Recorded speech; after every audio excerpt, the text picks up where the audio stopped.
Selamat pagi, perkenalkan nama saya Manda Natania Kusumanisi dari Politeknik Negeri Jakarta, jurusan Akuntansi, program studi D3 Keuangan Perbankan. Sebelumnya, saya ingin mengucapkan terima kasih kepada dosen pembimbing saya, yaitu Bapak Heri Abdianto, dan juga Bapak Adyanto Maharnyo, yang telah memberikan bimbingannya kepada saya selama pembuatan tugas akhir ini. Selain itu, saya juga ingin mengucapkan terima kasih kepada orang tua saya serta rekan-rekan saya yang telah memberikan dukungannya kepada saya. Pada kesempatan kali ini, saya ingin mempresentasikan tugas akhir saya yang berjudul Penerapan Penilaian Kinerja Pegawai di Lingkungan Direktorat Jenderal Pengelolaan Pembiayaan dan Risiko, Kementerian Keuangan Republik Indonesia. Suatu instansi didirikan pasti memiliki suatu tujuan. Dalam upaya mencapai tujuan tersebut, tentunya perlu dilakukan pengembangan serta perbaikan-perbaikan yang sesuai. Hal ini dapat dilihat dari sudah sejauh manakah progres instansi dalam mencapai tujuannya, yang dapat diketahui dengan melakukan penilaian kinerja pegawai. Karena dengan melakukan penilaian kinerja pegawai, kita dapat mengetahui bagaimanakah tanggung jawab seorang pegawai dalam menjalankan fungsinya, yang tentunya akan sangat berpengaruh dalam jalannya perusahaan mencapai tujuannya. Direktorat Jenderal Pengelolaan Pembiayaan dan Risiko, yang merupakan salah satu bagian dari Direktorat Jenderal di lingkungan Kementerian Keuangan, juga menerapkan penilaian kinerja pegawai. Selain untuk tujuan tersebut, juga dapat digunakan sebagai dasar pemberian reward and punishment, promosi mutasi pegawai, serta pemberian predikat pegawai teladan atau berprestasi. Sebelum tahun 1998, sebagian besar pengelolaan utang pemerintah dalam bentuk pinjaman luar negeri dikelola oleh Direktorat Dana Luar Negeri pada Direktorat Jenderal Anggaran. Selanjutnya, pada tahun 1999 terjadi penyehatan perbankan akibat krisis moneter yang terjadi pada tahun 1998 dengan pembentukan tim Debt Management Unit yang berada di bawah Direktorat Jenderal Lembaga Keuangan dan bertugas mengelola obligasi negara. Selanjutnya, pada tahun 2001, tim Debt Management Unit berubah nama menjadi Pusat Manajemen Obligasi yang secara khusus mengelola surat utang negara atau SUN. Pada tahun 2006 dibentuklah Direktorat Jenderal Pengelolaan Utang dikarenakan semakin banyaknya ruang lingkup pengelolaan utang. Pada tahun 2007 sampai dengan tahun 2012 terjadi penataan organisasi. Dan sebagai tindak lanjutnya dilakukan reposisi Pusat Pengelolaan Risiko Fiskal menjadi bagian dari Direktorat Jenderal Pengelolaan Utang. Sebagai akibat dari hal tersebut, pada tahun 2014 terjadi perubahan nama instansi menjadi Direktorat Jenderal Pengelolaan Pembiayaan dan Risiko. Tujuan penulisan tugas akhir ini adalah yang pertama untuk mengetahui bagaimana cara Direktorat Jenderal Pengelolaan Pembiayaan dan Risiko, Kementerian Keuangan Republik Indonesia, menilai perkembangan instansi dalam mencapai tujuannya. Yang kedua adalah untuk mengetahui basis yang digunakan dalam penilaian kinerja di lingkungan Direktorat Jenderal Pengelolaan Pembiayaan dan Risiko, Kementerian Keuangan Republik Indonesia. Yang ketiga adalah untuk mengetahui mekanisme dalam penilaian kinerja di lingkungan Direktorat Jenderal Pengelolaan Pembiayaan dan Risiko, Kementerian Keuangan Republik Indonesia. Menurut Keputusan Menteri Keuangan Republik Indonesia Nomor 467/KMK01/2014 tentang pengelolaan kinerja di lingkungan Kementerian Keuangan, Balance Scorecard yang selanjutnya disingkat BSC adalah suatu alat manajemen strategis yang menerjemahkan visi, misi, dan strategi ke dalam kerangka operasional. Selanjutnya kita akan membahas mengenai mekanisme Balance Scorecard. Yang pertama adalah peta strategi. Peta strategi menggambarkan cara pandang organisasi dari berbagai perspektif. Terdapat 4 perspektif, yaitu pertama perspektif stakeholder yang mencakup sasaran strategi yang ingin diwujudkan organisasi untuk memenuhi harapan stakeholder. Yang kedua, perspektif customer mencakup sasaran strategi yang ingin diwujudkan organisasi untuk memenuhi harapan customer. Ketiga, perspektif internal proses mencakup sasaran strategi yang ingin diwujudkan melalui rangkaian proses pengelolaan organisasi dalam memberikan pelayanan serta menciptakan nilai bagi customer dan stakeholder. Keempat, perspektif learning and growth mencakup sasaran strategi yang berupa kondisi ideal sumber daya organisasi yang ingin diwujudkan atau seharusnya dimiliki oleh organisasi agar dapat menghasilkan output yang sesuai dengan harapan. Mekanisme yang kedua adalah sasaran strategis. Sasaran strategis hanya disusun pada unit yang memiliki peta strategi dengan ketentuan yang pertama, dituliskan dalam bentuk pernyataan kondisional. Maksudnya adalah pernyataan sasaran strategis harus bersifat kualitatif, bukan kuantitatif. Yang kedua, singkat dan jelas. Hal ini dikarenakan penjelasan lebih lanjut terdapat pada Manual Indikator Kinerja Utama atau IKU. Yang ketiga, merefleksikan kondisi ideal dan realistis yang ingin dicapai sesuai dengan potensi. Selanjutnya, indikator kinerja utama. Indikator kinerja utama merupakan tolak ukur keberhasilan pencapaian sasaran strategis. Yang pertama, kualitas IKU dapat dilihat dari validitas dan kendali IKU. Validitas IKU ditentukan berdasarkan level kedekatan pengukuran IKU terhadap pencapaian sasaran strategis. Sedangkan untuk kendali IKU dilihat berdasarkan bagaimana suatu unit dapat mengelola pencapaian target IKU. Validitas IKU terbagi menjadi 3, yaitu eksak, di mana IKU mengukur langsung sasaran strategis. Maksudnya adalah pencapaian indikator kinerja utama telah merepresentasikan pencapaian sasaran strategis secara keseluruhan. Umumnya ini digunakan untuk mengukur output dari suatu unit.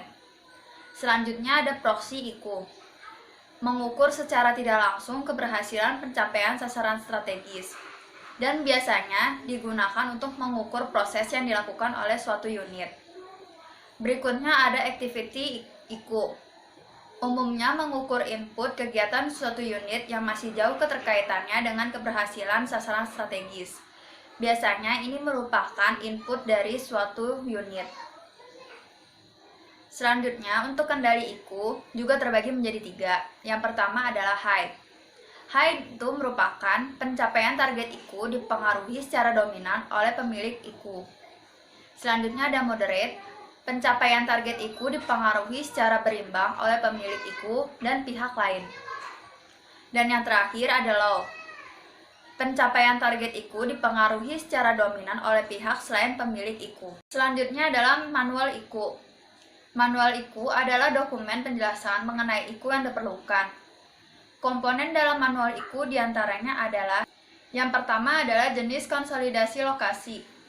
Jenis konsolidasi lokasi merupakan mekanisme konsolidasi target IKU cascading atau penjabaran ke level di atasnya, dan hanya digunakan pada IKU hasil cascading dengan metode indirect. Mekanisme ini terdiri atas sum, yang merupakan penjumlahan target IKU cascading indirect 2 unit atau lebih yang selevel sebagai target atau realisasi unit di atasnya. Average, rata-rata target IKU cascading direct 2 unit atau lebih yang selevel sebagai target unit di atasnya. Dan raw data, yang merupakan penjumlahan raw data target IKU cascading indirect 2 unit atau lebih yang selevel sebagai target atau realisasi unit di atasnya. Selanjutnya, jenis konsolidasi periode. Jenis konsolidasi periode menunjukkan pola akumulasi perhitungan target atau realisasi IKU secara periodik. Terdiri atas sum, yang merupakan penjumlahan angka target per periodik laporan. T-class non-value berarti angka target yang digunakan adalah angka periode terakhir, dan average merupakan rata-rata dari penjumlahan angka target atau realisasi per periode pelaporan. Yang terakhir adalah polarisasi data, yang menunjukkan ekspektasi arah nilai realisasi IKU dibandingkan relatif terhadap target. Yang pertama ada maximize, di mana semakin tinggi nilai realisasi IKU terhadap target, semakin baik capaian kinerjanya. Selanjutnya minimize, berarti semakin rendah nilai realisasi IKU terhadap target, semakin baik capaian kinerjanya.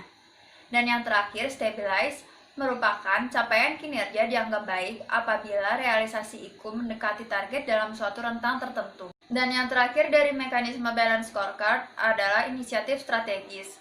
Inisiatif strategis merupakan kegiatan yang digunakan sebagai cara untuk mencapai target IKU sehingga berkaitan pada pencapaian sasaran strategis. Penyusunan inisiatif strategis menggunakan kuadran yang mengkombinasikan impact dengan effort, di mana prioritas 1 pada kuadran berikut adalah yang memiliki impact tinggi namun dapat dicapai dengan effort yang rendah. Sedangkan prioritas 2 berarti memiliki impact yang tinggi namun harus dicapai dengan effort yang tinggi pula. Prioritas 3 berarti memiliki impact yang rendah dan dapat dicapai dengan effort yang rendah pula. Dan yang terakhir, pada prioritas 4 berarti memiliki impact yang rendah namun dapat harus dicapai dengan effort yang tinggi. Berikutnya, menurut Keputusan Menteri Keuangan Republik Indonesia Nomor 467/KMK01/2014 tentang pengelolaan kinerja di lingkungan Kementerian Keuangan, penilaian kinerja adalah penilaian terhadap kinerja organisasi dan pegawai atas realisasi kinerja dibandingkan dengan target yang ditetapkan pada periode monitoring. Selanjutnya, kita akan membahas mengenai mekanisme penilaian kinerja yang diterapkan di Direktorat Jenderal Pengelolaan Pembiayaan dan Risiko Kementerian Keuangan Republik Indonesia. Yang pertama adalah raw data. Raw data merupakan sekumpulan data mentah yang akan diukur dalam satuan pengukuran IKU. Selanjutnya, raw data yang diperoleh tersebut kemudian diolah sesuai formula yang terdapat dalam manual IKU sehingga diperoleh realisasi IKU. Berikutnya adalah indeks capaian IKU. Indeks capaian IKU memiliki formula yang berbeda-beda sesuai dengan polarisasinya. Pada polarisasi maximize memiliki formula indeks capaian IKU yaitu realisasi dibagi target kemudian dikali 100. Jika IKU dengan polarisasi ini memiliki target kurang dari 0 atau minus, maka perhitungan menggunakan rumus indeks capaian IKU yaitu 1 ditambah dalam kurung 1 dikurang realisasi dibagi target, kemudian dikali 100. Berikutnya adalah polarisasi minimize dengan formula yang digunakan adalah 1 ditambah 1 dikurang realisasi dibagi target, kemudian dikali 100 untuk memperoleh indeks capaian IKU. Jika indeks capaian IKU kurang dari 0 atau menghasilkan angka minus, maka indeks capaian IKU yang diakui adalah 0. Dan dihitung dengan menggunakan bantuan skala konversi dengan ketentuan yang pertama, realisasi terbaik sesuai dengan target yaitu sebesar 0 dan setara dengan indeks capaian 100. Berikutnya, realisasi terburuk setara dengan indeks capaian 0. Dan yang terakhir, penghitungan indeks capaian IKU menggunakan formula realisasi terburuk dikurang realisasi, kemudian dibagi realisasi terburuk, dan selanjutnya dikali 100. Selanjutnya adalah polarisasi stabilize. Untuk menghitung indeks capaian indikator kinerja utama, formula yang digunakan sesuai dengan yang tertera pada PowerPoint. Berikutnya adalah nilai sasaran strategis dengan mekanisme perhitungannya. Yang pertama, menentukan bobot IKU.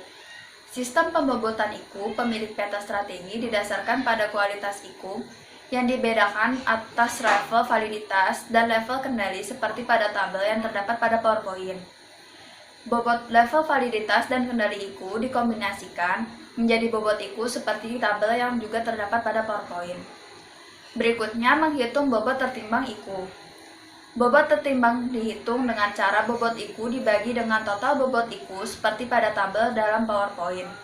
Dan yang terakhir, mengalihkan bobot tertimbang dengan indeks capaian IKU. Setelah mendapatkan bobot tertimbang setiap IKU, untuk mendapatkan nilai suatu sasaran strategis dilakukan dengan mengalihkan indeks capaian IKU dengan bobot tertimbang IKU. Selanjutnya adalah nilai perspektif. Nilai perspektif adalah nilai yang menunjukkan konsolidasi dari seluruh nilai sasaran strategis dalam satu perspektif, dengan formula seperti yang tertera pada PowerPoint. Berikutnya adalah nilai kinerja organisasi. Nilai kinerja organisasi digunakan untuk menilai kinerja unit atau pegawai yang memiliki peta strategi, dengan formula penghitungan seperti yang tertera pada PowerPoint. Berikutnya, capaian kinerja pegawai.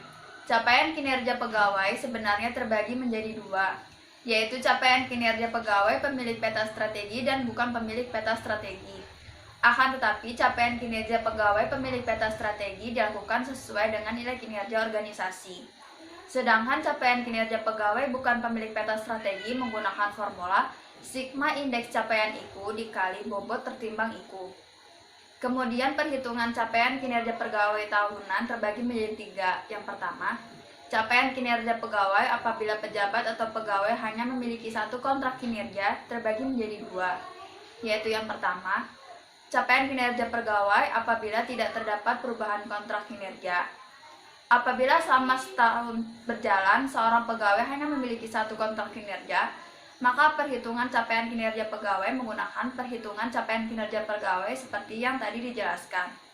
Berikutnya, capaian kinerja pegawai tahunan apabila terdapat addendum kontrak kinerja terbagi menjadi yang pertama, apabila addendum berupa penambahan atau penghapusan sasaran strategis atau IKU, maka perhitungan capaian kinerja pegawai tahunan merupakan kombinasi perhitungan capaian kinerja pegawai triwulan atau semesteran antara periode sebelum dan sesudah addendum. Berikutnya, capaian kinerja pegawai apabila hanya merubah target tahunan, maka perhitungan menggunakan IKU dan target IKU pada akhir tahun sesuai dengan addendum tersebut. Capaian kinerja pegawai apabila pegawai memiliki lebih dari satu kontrak kinerja. Apabila seorang pegawai memiliki lebih dari satu kontrak kinerja, maka capaian kinerja pegawai memperhitungkan seluruh kontrak kinerja yang telah ditandatangani. Selanjutnya, capaian kinerja bagi kondisi lainnya. Capaian kinerja pegawai ini terbagi menjadi 3, yaitu yang pertama, capaian kinerja yang merangkap jabatan. Capaian kinerja pegawai tahunan pegawai yang merangkap jabatan menggunakan capaian kinerja pegawai pada jabatan definitifnya. Selanjutnya, capaian kinerja pegawai bagi pelaksana tugas. Capaian kinerja pegawai ini dapat dimasukkan dalam capaian kinerja pegawai tahunan apabila pegawai tersebut tidak menduduki jabatan lain selain jabatan pelaksana tugas, dan penunjukannya sebagai pelaksana tugas disebabkan tidak terpenuhinya syarat kepangkatan untuk menduduki jabatan tersebut. Berikutnya, capaian kinerja pegawai tugas belajar. Pegawai yang sedang menjalani tugas belajar selama tahun penilaian tidak perlu menandatangani kontrak kinerja, namun tetap dilakukan penilaian berdasarkan penilaian prestasi akademik selama tahun berjalan. Selanjutnya, nilai perilaku. Nilai perilaku adalah nilai yang didasarkan pada penilaian perilaku sehari-hari setiap pegawai yang diperoleh dari kuesioner oleh atasan langsung, rekan kerja, serta bawahan. Nilai perilaku terbagi menjadi 2, yaitu yang pertama, nilai perilaku untuk pejabat atau pegawai di kantor pusat terdiri dari pejabat eselon 1, 2, 3, dan 4, serta pelaksana, yang formulanya dapat dilihat pada PowerPoint.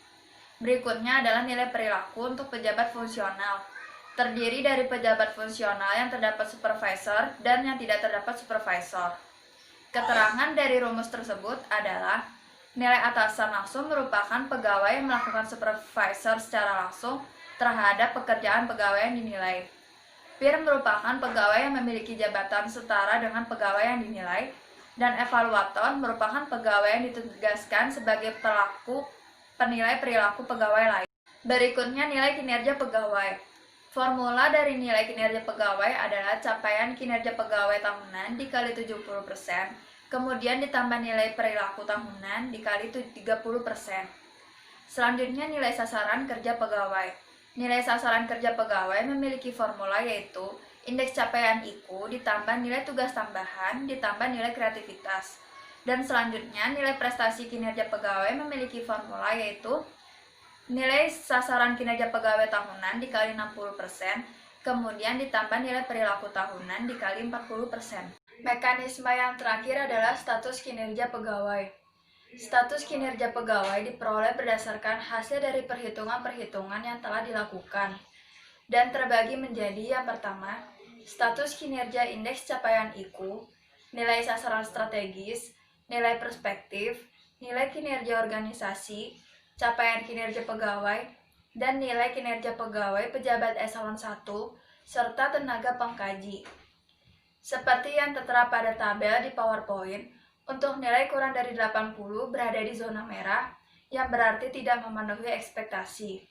Selanjutnya, nilai yang berada di antara 80 sampai 100 berada di zona kuning, berarti belum memenuhi ekspektasi. Dan yang terakhir, nilai yang berada di antara 100 sampai 120 berada di zona hijau, yang berarti memenuhi ekspektasi. Berikutnya, klasifikasi status kinerja nilai kinerja pegawai atau NKP. Terdiri dari 15% teratas memiliki kinerja terbaik, 70% berikutnya memiliki kinerja rata-rata, dan 15% terakhir atau terbawah memiliki kinerja di bawah rata-rata. Selanjutnya, status kinerja nilai prestasi kerja pegawai atau NPKP. Memiliki 4 klasifikasi. Yang pertama, dengan rentan nilai 0 sampai 51, memiliki status kinerja yang buruk. Selanjutnya, nilai 51 sampai 61 memiliki status kinerja kurang. Berikutnya, nilai 61 sampai 76 memiliki kinerja yang cukup. Dan range 76 sampai 91 berstatus kinerja baik. Dan yang terakhir, dengan range 91 sampai 120 memiliki status kinerja yang sangat baik. Kesimpulan tugas akhir saya yang pertama adalah untuk menilai perkembangan Direktorat Jenderal Pengelolaan Pembiayaan dan Risiko Kementerian Keuangan Republik Indonesia dalam mencapai tujuannya dapat diketahui dengan melakukan penilaian kinerja dan diatur dalam Keputusan Menteri Keuangan Nomor 467/KMK01/2014. Kedua, penilaian kinerja dilakukan berbasis balance scorecard dengan 4 mekanisme, yaitu yang pertama peta strategi, kedua sasaran strategi, berikutnya indikator kinerja utama, dan yang terakhir inisiatif strategi.